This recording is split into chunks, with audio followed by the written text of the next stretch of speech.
Assalamualaikum warahmatullahi wabarakatuh.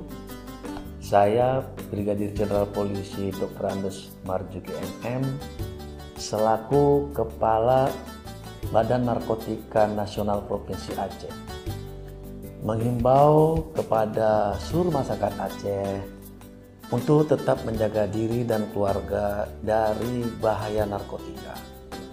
Di dalam momen mudik Lebaran tahun ini, kami mohon kepada pengemudi roda 2, roda 4 dan selebihnya mematuhi peraturan lalu lintas, dan yang terpenting hindari penggunaan narkoba karena sangat berbahaya bagi diri sendiri dan orang lain.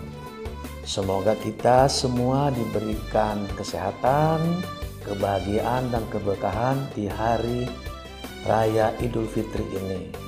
Wassalamualaikum warahmatullahi wabarakatuh.